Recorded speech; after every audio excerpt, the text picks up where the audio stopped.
Let's talk about everyone's favorite topic, live service games. Specifically, though, publishers having to think twice about trend chasing the latest, greatest idea for a live service game because, well, I mean, hey, look, if it doesn't work out after selling 100,000 copies, they can shut the thing down in 6 months and just kind of move on and say, well, better luck next time. And then that's it.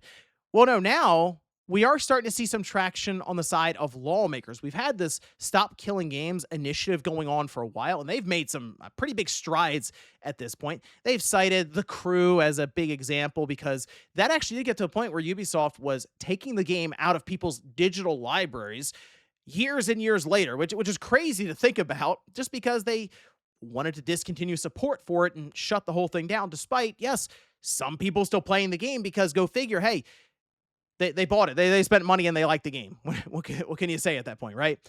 Well, now with the lawmakers looking more into this, there is some legislation that's being proposed here. And you know what? It's interesting because this is something that would have actual consequences for these companies entering the live service sector with an idea and a game to where they wouldn't just be able to cut and run. And that's what I want to take a look at here today. So if you guys enjoyed the video, hit the like button, subscribe if you're new. So this one's posted over on Rock Paper Shotgun.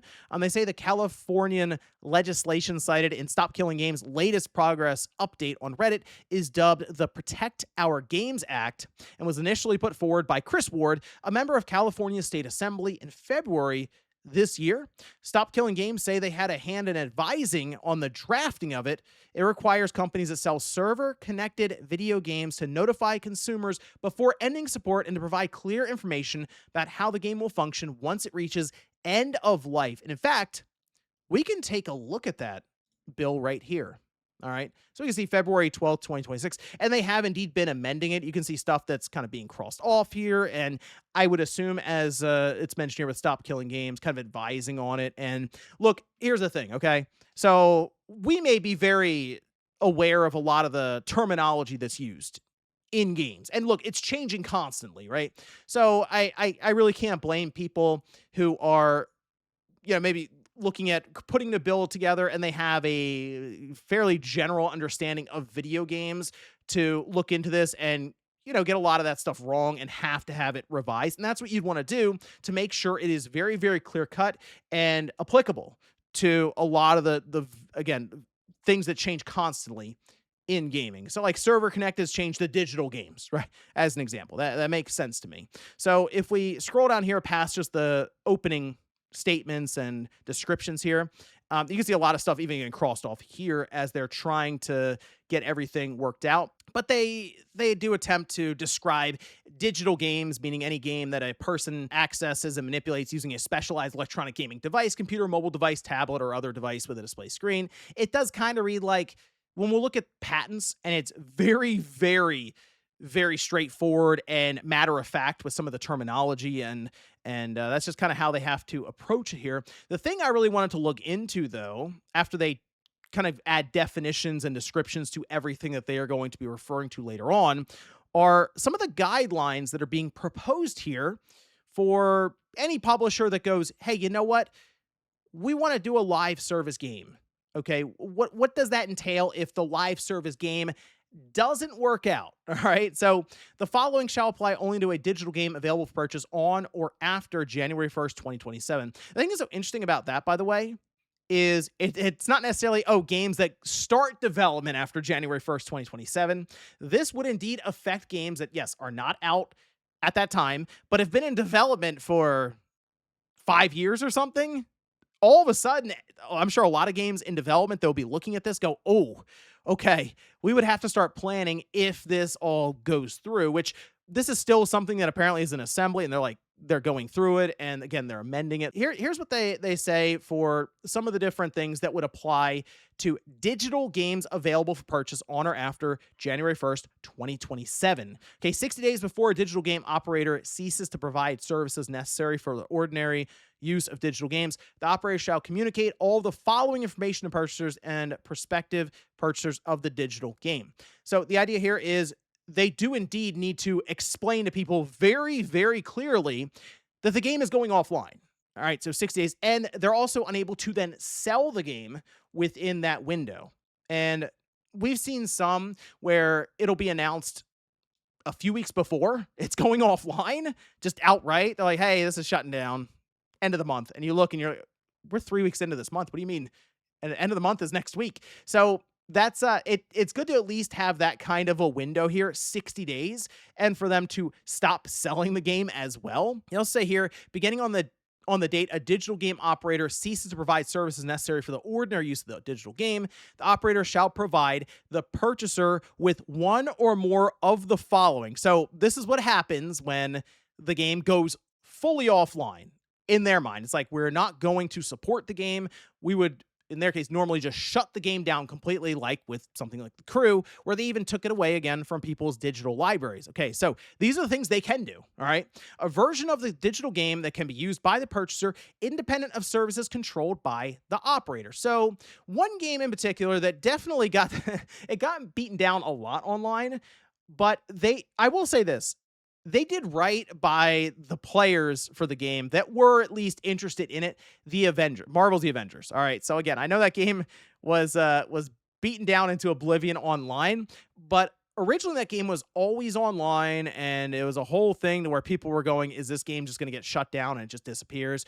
No, they actually made it so you can play offline. You do have to find a physical copy of the game because they don't sell it anymore. Let's say if you want to jump into it right now, but if you get it, all the DLC is available. They just went ahead and set it so that you can play this, like the campaign, the single player and stuff. And I think they also still have peer-to-peer online with that. I haven't played it in a while, so let me know in the comments. That is an example of what they would have to do here, say, with a patch or update to the purchaser's version of the digital game that enables its continued use independent of services controlled by the operator. Makes the game playable without necessarily having to go online, call to a server, etc. Yes, turn this multiplayer game even into a peer-to-peer game that can be used for private servers. Basically make it so the game doesn't just disappear on the day that they cease support and flip a switch. Here's the other thing, though. They can technically still do that. All right. And that's what's outlined here, because let's say they don't want to go through the whole process of making it offline. Like, oh, we just want this game to go away. What can they do? Well, they can refund in an amount equal to the full purchase price paid for the digital game by the purchaser. So yes, they can essentially buy the game back from you for what you paid. So even if it's a 5-year-old game and it's been on sale multiple times, if you bought it day one for $70, I guess they would have to refund the full 70 back to you. That would be incredibly costly. None of these publishers want to do that, obviously. They would probably weigh out the differences. What does it cost to make an offline version versus what does it cost for us to refund so many players out there? Because maybe they didn't sell a lot and they go, hey, we can just go ahead and refund all this. So think of Concord. Sony, of course, launched that game with Firewalk. It lasted a week or two, and then they shut it down. And what did they do? They refunded everyone. So, I mean, they would be in compliance with this then. Yes, there'd still be physical copies out there, I guess, if you didn't want the refund. But like the point is, you did at least have it out there to where they just gave everyone their money back and said, well, okay, we're moving on. That never happened. All right, let's just move on from this. So they'd be following this, and then technically you would at least have your money back. It's worth noting that they do have some exemptions here. It doesn't apply to any subscription-based service that advertises or offers sale access to any digital game solely for the duration of the subscription. I'm thinking of, I guess if it's an MMO RPG and there's a subscription service, but you don't pay for the game outright, like upfront, but then you do have to pay for the subscription to go along with it. I guess that would not have to worry about this then. And also Apple Arcade. So that's a full subscription service, and they have games that go in and out of the service. So they wouldn't have to worry about it there because you're not paying for any of these games. You're just paying for the subscription to access the games. I'm sure if that were the case here, some of these publishers would probably try to use that in a way to skate around some of the language here. Any digital game that is advertised or offered to a person for no monetary consideration. That might be the big thing, is a lot of these companies just go for free-to-play games. That it does not apply here then. So if it's free-to-play and they just release it, I guess even if you're buying into microtransactions, wouldn't necessarily be a thing. So High Guard, right? That went away pretty quick. Yeah, that'd be straightforward. Free to play game that they decide to shut down, and it just kind of goes away at that point. I see people look at this two sides of the fence. Of course, some people are like, good. I'd like to see at least some guidelines in effect here in place for any of these large publishers that want to attempt live service games. And on the other side, I see people go, well, they just won't try live service games then. If you keep putting these kind of guidelines up, these guardrails, they're just going to say that's too much risk. We're not going to do it. And in my mind, when I hear that, I go, good. There's so many live service games being attempted that you see pop up and go, did they think this through? Did they? So I wouldn't mind there being more risk, maybe. Like they really got to think about it. Like, is this worth trying hero shooter number 324? Should we try that?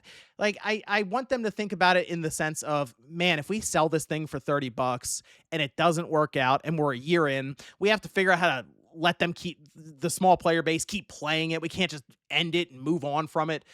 Or they go, hey, we have to make this free to play. I want them to have to think just that little bit more about attempting a pretty basic live service game at that point, because in their mind, the upside, of course, is if there's little to no risk, in their mind, there's only upside, because sure, there can be wasted time, which to me is the more frustrating thing. It's like all these developers or this one studio that everything rides on this free to play game or this live service game to do really well, like incredibly well, Fortnite levels. If not, well, we'll shut it down, and then we'll shut the studio down, and we'll move on. I would not mind seeing there being at least some consequence almost in this regard for them attempting that, to where, oh, you know what? There are 1,000 people playing this game.